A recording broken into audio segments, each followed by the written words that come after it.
yang membuat orang gak bisa ikhlas itu adalah takut dicela, takut dihina, takut dibully, takut direndahkan. Penilaian orang. Coba saya mau tanya, kalau teman-teman dihina sama orang, senang atau sedih? Nah, itu salah persepsinya. Kalau ada orang yang merendahkan kita, kalau ada yang mencela kita, harusnya kita senang. Kenapa? Di saat itu Allah sedang meninggikan derajat kita. Ahilman malah pengen kalau ada orang yang ngebully saya, ngehina saya, mencaci maki saya, gak apa-apa. Kenapa? Di saat itu Allah sedang menggugurkan dosa-dosa saya. Jadi kalau teman-teman sekarang banyak yang mencela teman-teman, yang menghina teman-teman, gak apa-apa. Itu bagus. Bagus. Kenapa? Karena biasanya orang akan kelihatan titik nadirnya sebagai seorang manusia saat dia tahan dengan ujian, saat dia tahan dengan dicaci maki. Bukankah Rasul itu menjadi seorang yang sangat luar biasa menyikapi kehidupan karena beliau begitu banyak yang membencinya? Bahkan saat beliau lahir pun sudah dibenci, beliau jadi anak-anak pun sudah dibenci, saat tumbuh dewasa pun dibenci, bahkan saat mau hijrah menyampaikan kebaikan pun dibenci. Ternyata Masya Allah, kesabaran Rasul saat dicela, dibenci itulah yang merubah karakternya menjadi karakter yang paling kuat dalam kehidupan. Maka mohon maaf, kalau tiga hal ini, senang dipuji, kemudian senang urusan dunia, kemudian takut dicela, teman-teman hilangkan, maka teman-teman akan dapat kategori yang namanya ikhlas. Ikhlas itu memang berat, tapi itulah cara pertama untuk teman-teman bisa menghapus jejak masa lalu. Ingat ya, Umar bin Khattab pernah berkata seperti ini, aku tidak takut sesuatu hilang daripadaku, karena aku tahu selain takdirku maka tidak akan pernah menjadi milikku. Aku pun tidak gelisah dengan sesuatu yang aku miliki kemudian aku kehilangannya. Kenapa? Karena aku tahu sesuatu yang bukan jadi milikku bagaimanapun tidak akan pernah menjadi milikku. Begitu sebaliknya, aku tidak pernah risau dengan apa yang belum aku dapatkan saat ini, karena aku yakin kalau itu semua akan miliki maka akan datang dengan cara apapun. Santai aja. Ikhlaskan, relakan. Kalau bukan punya kita, maka akan hilang. Kalau tetap punya kita, maka akan datang ke kita. Urusan rezeki, Ustaz, dulu saya pernah kerja di sana, sekarang nggak bisa kerja di sana. Kenapa saya resign? Begini. Tenang, kalau rezekinya buat teman-teman nggak akan hilang dalam kehidupan teman-teman. Kalau bukan akan jadi milik kita, nggak akan pernah jadi milik kita kok. Terus kumaha, ikhlaskan aja, relakan saja. Pernah dengar nggak kisahnya Ummu Sulaim dengan Abu Thalhah radhiyallahu anhu? Belum dengar? Mau saya ceritakan? Oh, ini banyak banget kisah harian ini. Baik, Ummu Sulaim itu perempuan yang cantik di kota Madinah. Cantik. Sampai di antara laki-laki yang suka itu, ada seorang laki-laki yang Ummu Sulaim juga suka. Siapa itu? Abu Thalhah radhiyallahu anhu. Abu Thalhah. Tapi gimana Ustadz? Apakah Abu Thalhah juga cakep? Mohon maaf, di antara banyak pemuda itu, Abu Thalhah termasuk pemuda yang ganteng. Ketika Abu Thalhah mengatakan cintanya kepada Ummu Sulaim, apa kata Ummu Sulaim? Abu Thalhah, aku pun juga sama, punya perasaan yang sama kepadamu. Kata Abu Thalhah, mau mahar apa yang aku berikan kepadamu agar engkau mencintaiku? Apa kata Ummu Sulaim? Abu Thalhah menjawab, engkau ingin dinar sebesar apa aku siapkan. Engkau ingin dirham sebesar apa aku siapkan. Engkau ingin unta sebagus apa aku siapkan. Tapi apa jawaban Ummu Sulaim? Wahai Abu Thalhah, sesungguhnya aku tidak ingin mahar harta daripadamu. Aku hanya ingin satu komitmenmu untuk mencintaiku. Apa itu? Sebelum engkau menikahiku, aku ingin engkau masuk dulu ke dalam Islam. Jadi ternyata pada waktu itu Abu Thalhah masih belum Islam, tapi suka dengan Ummu Sulaim yang sudah Islam. Ini penting nih pelajarannya nih ya. Jadi kalau ada perempuan nih yang kemudian juga dicintai oleh laki-laki yang mohon maaf mungkin bukan satu akidah dengan kita, maka target dakwah pertama adalah bagaimana membuat dia masuk ke dalam Islam, baru kemudian mencintai dirimu. Karena begitu banyak perempuan yang ketika bertemu dengan laki-laki yang bukan satu akidah dengan dirinya, karena alasan cinta, ujungnya menghalalkan berbagai cara. Ini bahaya. Ini bahaya. Singkat cerita, kemudian Abu Thalha bertanya kepada Ummu Sulaim, "Wahai Ummu Sulaim, bagaimana caranya agar aku bisa mengungkapkan perasaan cintaku dengan berislam?" Kata Ummu Sulaim, "Datanglah kepada Rasulullah SAW." Sampailah kepada Rasul, Abu Thalha ditanya, "Wahai Abu Thalha, benar ingin kau masuk Islam?" "Iya." "Apa alasanmu?" Tadi alasannya apa? Aku masuk Islam karena aku ingin meminang atau menikahi seorang perempuan bernama Ummu Sulaim. Pertanyaan saya, boleh nggak masuk Islam karena dasar, bukan karena Allah? Boleh nggak? Baik. Secara hukum tidak boleh, tapi secara motif itu dibolehkan. Saya ulangi ya, secara hukum niatnya tidak boleh, tapi secara motif ada faktor pendukung untuk menjadi baik karena sesuatu itu boleh. Contoh, teman-teman ngaji ke sini, boleh nggak kalau teman-teman ngaji ke sini tuh karena ada orang yang diincar di pengajian ini? Boleh nggak? Boleh. Wow, boleh. Wow. Ini dia. Kalau niat dasarnya itu nggak boleh hukumnya. Tapi kalau teman-teman niatnya tetap karena Allah, dan setelah itu teman-teman mohon kepada Allah, "Ya Allah, atulah kumaha we carana. Aku teh ngaji ke sini minimal ngaji plus. Bukan hanya dapat ilmunya, tapi insya Allah juga dapat jodohnya." Jadi niat dasarnya harus karena Allah, tapi motifnya urusan yang lain itu boleh.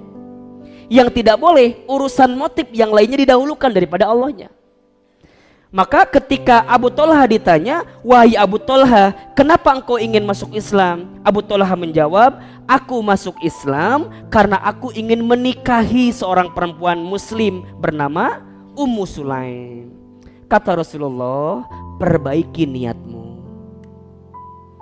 Karena sebagaimanapun engkau akan masuk Islam, tapi niatmu bukan karena Allah, maka niatmu itu tidak akan lurus dengan apa yang kamu dapatkan."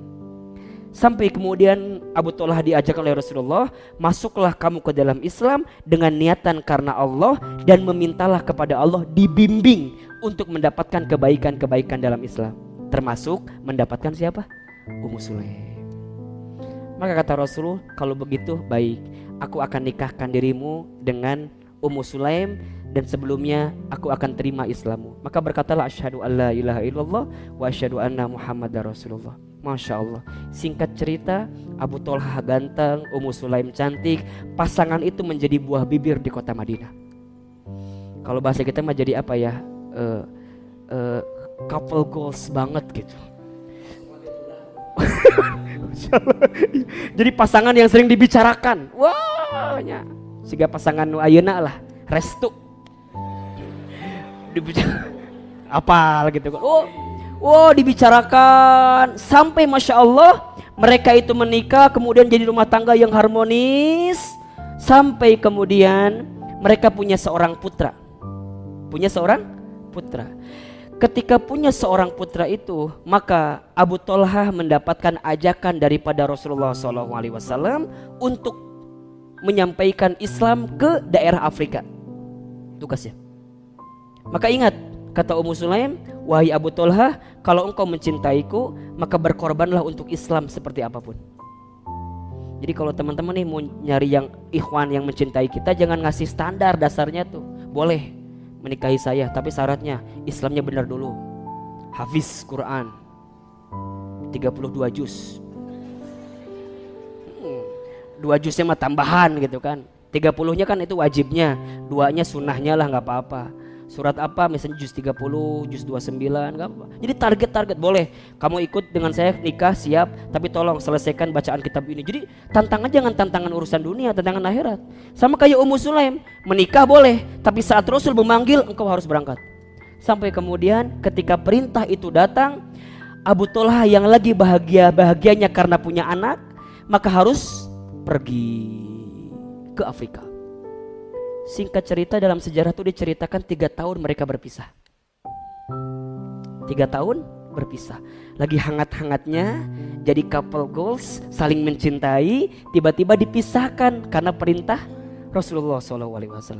Maka Abu Thalhah pergi ke sana. Bagaimana Ummu Sulaim? Ummu Sulaim rindu dengan Abu Thalhah? Iya. Abu Thalhah rindu dengan Ummu Sulaim? Iya. Masya Allah. Yang membuat Abu Thalhah juga kangen, bukan hanya kangen dengan Ummu Sulaimnya, tapi kangen juga dengan anaknya.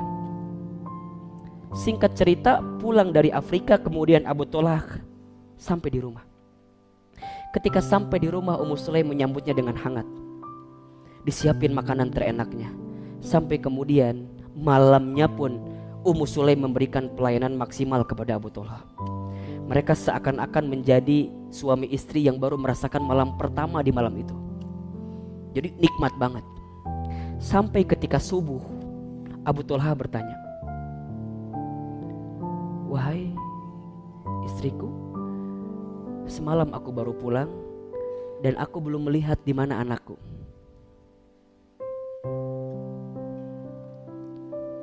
Wajar nggak bapak nanya anak? Wajar. Apa kata Ummu Sulaim? "Wahai suamiku, sebelum aku mengatakan di mana anakku, aku ingin bertanya dulu sama dirimu." Kata Abu Thalhah, "Apa pertanyaannya?" "Bagaimana sikapmu kalau ada seseorang yang menitipkan barang kepadamu, kemudian seseorang itu mau mengambilnya, apa yang akan kamu lakukan?" Kata Abu Thalhah, "Kalau barang itu miliknya, aku akan kembalikan dengan sepenuh hati. Aku akan berikan kapanpun pemiliknya mau." Apa kata Ummu Sulaim? "Benar itu jawabannya?" "Iya, kalau aku dititipi barang dan orang yang nitipin kepadaku minta dikembalikan, maka secepatnya aku akan kembalikan barang itu." Kata Ummu Sulaim, "Wahai Abu Thalhah, suamiku, sesungguhnya saat dirimu pergi, anak kita sudah dipanggil oleh Allah Subhanahu wa Ta'ala." Sampai kata Abu Thalhah, "Benar? Kenapa engkau tidak ceritakan kepadaku? Kenapa semalam engkau masih melayaniku dengan baik? Kenapa kemarin engkau masih memberikan makanan ternikmat kepadaku? Dan di akhir ini engkau ceritakan bahwa anak kita pergi? Kenapa engkau tidak menceritakan itu? Kenapa engkau berbohong? Dan kenapa engkau sembunyikan itu semua?" Marah, karena seakan-akan apa? Nggak dikasih tahu, disembunyikan. Sampai kemudian Abu Thalhah melaporkan kepada Rasulullah SAW, "Ya Rasulullah, sesungguhnya aku mendapatkan kabar duka. Aku kehilangan anakku, tapi istriku tidak menceritakan kepadaku. Bahkan semalam aku pernah dengan istriku bermain seperti biasa. Aku merasakan nikmat, diberikan masakan yang enak, tapi istriku tidak menceritakan tentang kondisi anakku yang dipanggil oleh Allah Subhanahu wa Ta'ala." Kata Rasulullah, "Ya Abu Thalhah, sodakta Ummu Sulaim. Yang benar itu adalah Ummu Sulaim." Kenapa? Karena Ummu Sulaim mengajarkan kepadamu bagaimana caranya ikhlas saat kehilangan. Ummu Sulaim mengajarkan kepadamu bagaimana caranya rela dengan setiap yang Allah titipkan kepadamu. Sampai Rasulullah berkata seperti ini, "Sesungguhnya yang bukan menjadi milikmu maka tidak akan pernah menjadi milikmu. Yang pasti menjadi milikmu maka dengan cara apapun akan menjadi milikmu." Teman-teman, masa lalu kita yang memang bukan punya kita maka akan hilang begitu saja. Dan masa depan kita yang insya Allah jadi milik kita maka akan datang dengan kebaikan-kebaikan itu. So yang paling sederhana adalah ikhlaskan, relakan. Jangan selalu melihat orang di masa lalu, karena setiap orang punya harapan dengan masa depan. Jangan pernah comeback dengan masa lalu, karena setiap orang pasti akan tergiur dengan masa lalunya, tapi dia lupa dengan masa depannya. So mulai hari ini satu jawabannya, menghapus jejak masa lalu adalah dengan ikhlaskan, relakan. Makin teman-teman ikhlas kehilangan, maka makin teman-teman akan diganti dengan yang lebih baik oleh Allah Subhanahu wa Ta'ala. Satu, ikhlaskan, relakan.